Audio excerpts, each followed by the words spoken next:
Renisha McBride crashed her car on a Michigan street before hazily pulling herself from the wreck to look for help. Renisha was dealing with a concussion and a severe injury to her hand, but that wasn't all, and more would be uncovered about her mental state later. What the fuck? Nah, Despite this, Renisha made her way towards a nearby house. I thought that was backwoods on the goddamn floor right there. That's Swedish fish. But let me see. Hell yeah, Swedish fish, Cabrisk. I thought that was backwoods. Banana flavor, nigga. Okay. And more would be uncovered about her mental state later. Despite this, Renisha made her way towards a nearby house and began banging on their door. Unfortunately, when the owner of the house finally opened the door, Renisha found herself facing the end of a shotgun and the end of her life. On November 2nd, 2013, the Dearborn Heights Police Department... Wait, what? Wait, what? ...house and began banging on their door. But that wasn't all. And she had a concussion. She was severely injured to her hand. More would be uncovered about her mental state later. Despite this, Renisha made her way towards a nearby house and began banging on their door. Unfortunately, when the owner of the house finally opened the door, Renisha found herself facing the end of a shotgun and the end of her life. Gang, you just got into a car accident. You got a concussion. Your hand fucked up. You go to the nearest door. You knock on the door. Niggas open the door with a shotgun in your motherfucking face. Well, what it be, but I don't know. I gotta piss. I don't know. I'm fucking lost. On November 2nd, 2013, the Dearborn Heights Police Department received a 911 call just after 4:30 a.m. from a man named Theodore Wafer. I just shot somebody on my front porch with a shotgun, banging on my door. After ensuring that Theodore wasn't a threat, the police questioned him on the night's events. What happened here? A consistent knocking on the door, and I'm trying to look through the windows, but every time I look through the windows of the door, it's banging somewhere else, so I opened up the door, kind of like, who is this? And the gun discharged. I didn't know there was a round in there. I don't get it. Who's knocking on your door at 4:30 in the morning? Bang, bang, bang. Somebody wanting in. While Theodore may have claimed the whole incident was just a terrible accident, certain aspects of his story just weren't adding up, and detectives were determined to discover if they may actually be dealing with a cold-blooded killer. Homeowner says there was somebody pounding on the door. He opened the door, like to say who the heck's out here, and his gun discharged and shot this black female in the head. She's rescue isn't here yet, but I'm pretty sure she's DOA. According to the officers on the scene, the gunshot wound so severely damaged Renisha's head above her jaw that she was pronounced dead on arrival. Theodore, still in a state of shock, was placed into a police cruiser while the scene was secured and documented. Not really, I mean... What's that, sir? I said that, I don't know, Sit tight a minute, all right? See what we can figure out here. Oh my God. Oh my God. Oh my God. When Theodore first woke up to Renisha banging on his door, he may have believed there was potentially a dangerous force trying to get into his home. His body then may have gone into fight or flight and started to prepare for a potential threat by releasing adrenaline. This heightened state doesn't last for very long, and now that he's in the police cruiser, there's no possible threat against him anymore. With enough cursory information gathered, the police bring Theodore back to the station for questioning, and it isn't long before the cracks in his story begin to show. Sell online and grow your business with Wix e-commerce. Create a beautiful storefront for your brand by customizing product pages, galleries, cart, and checkout. Then let shoppers pay however they like. Reach new shoppers on social media and marketplaces, and engage existing customers with subscriptions, gift cards, and loyalty programs. Well, why don't we just start out by, I know you've told officers at the scene, but I need you to tell me now. Just give me the scenario of what happened tonight in your own words. how these proceedings work. I mean, am I being charged? I mean, no, sir. Should I have a lawyer present? Do I, Well, that would be entirely up to you. I mean, this is a very serious matter. What just happened, I believe. Well, it is a serious matter. There's a young woman that's laying dead in court. We have to do a thorough investigation, and we have. Am I allowed back into my home now? I mean, when the officers are done with the scene processing and when the ME removes the body, yes. See, this is So. Theodore is very nervous and can be heard asking if he needs a lawyer present.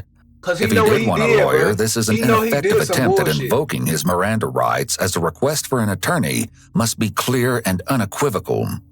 The officer is also being somewhat manipulative here, as he suggests that talking to him is no different than talking to the officers on the scene. While that might make sense at first, this is not the case.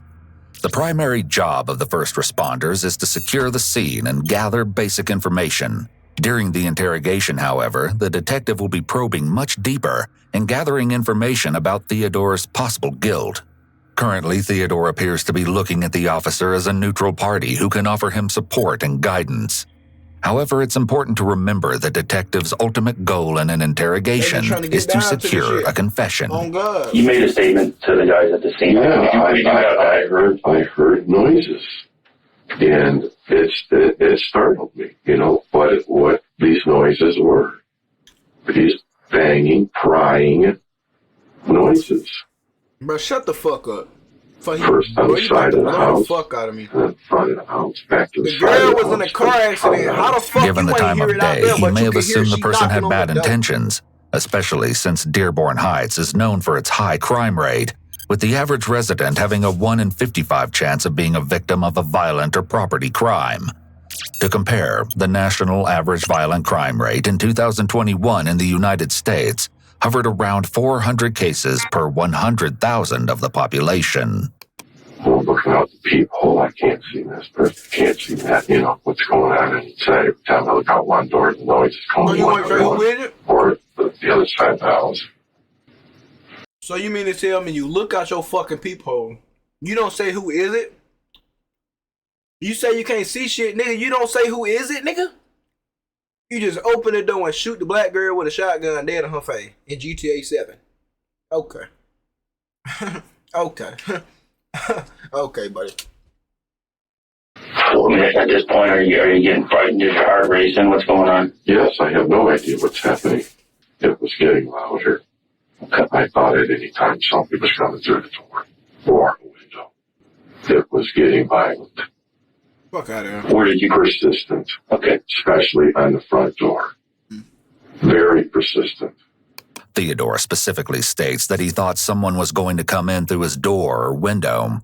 This further displays his belief that there was an immediate threat to him that would justify Renisha's shooting. The defensive tone Theodore takes is also reflected in his body language. With his arms crossed in front of his chest, he's creating a barrier between himself and the detective. As the ramifications of his actions become more and more apparent, Theodore becomes insistent on defending his choices. Oh, God. How were you holding the gun when it discharged? Man, you hold that bitch like a shotgun. Did you have it raised? Did you have it... No, it's a pistol grip, so you just have to lift it up.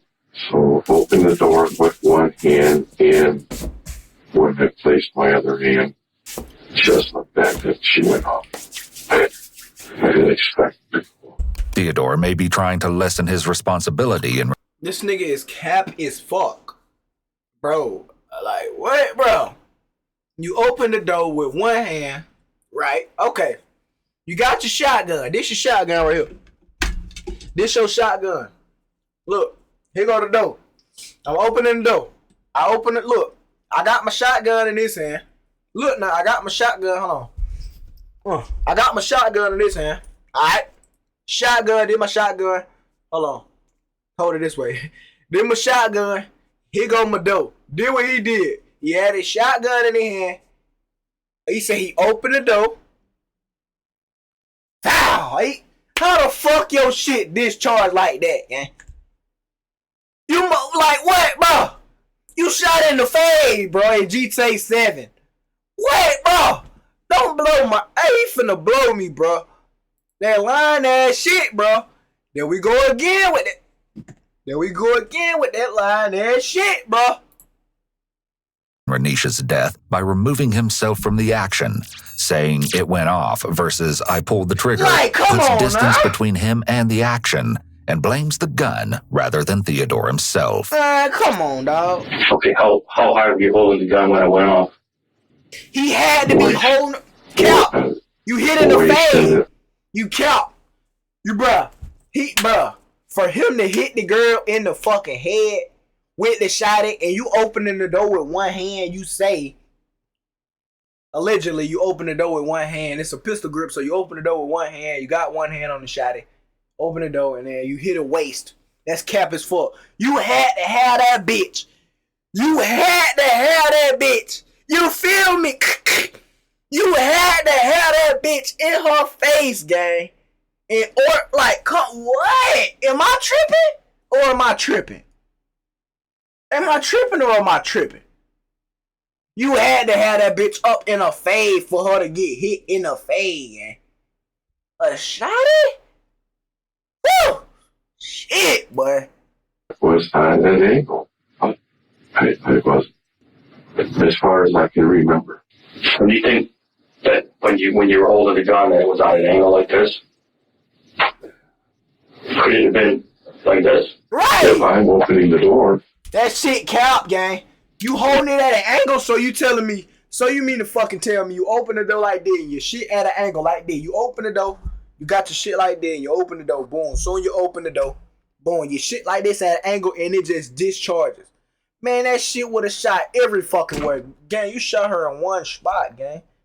Above the shoulder, which means you had to be aiming that bitch up like this, my nigga. Am I tripping or am I tripping once again? Like what? Come on now. Could it have been like this? Come on now. I'm opening the door. I feel like a detective, nigga. Pause, nigga. I ain't working for no CIA, nigga. I have if I open the door, okay, that quick. It's a pistol grip. Here, the first cracks in Theodore's story start to show.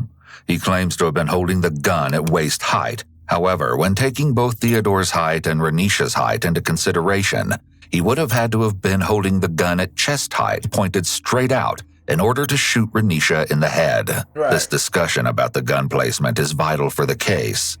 Holding the gun at his waist could mean that he was just reacting to the potential threat, and more likely it really was an accident. Right. While holding it higher, at his chest height, it means that he could have been... I swear, that's how he was holding that bitch. He was waiting for somebody to come through the fucking door, and he opened the door, and he opened it just like that. He was anxious, and fuck trigger happy, and he BAM!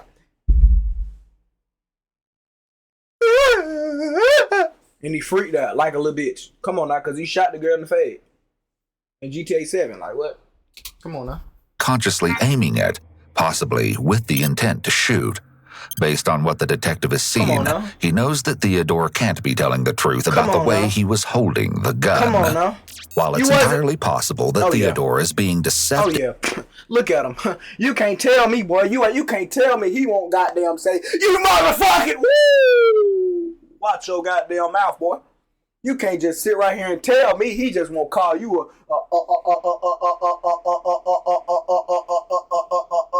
a slur. You can't just tell me this nigga look like. I don't give a fuck about how the nigga look. Fuck all that. You can't just sit right here and tell me this nigga don't look like he'll goddamn. Now get your motherfucking ass down, you motherfucker, you. Come on now, man. It's fucking raps. It's fucking raps. It's fucking raps, bro. It's fucking raps.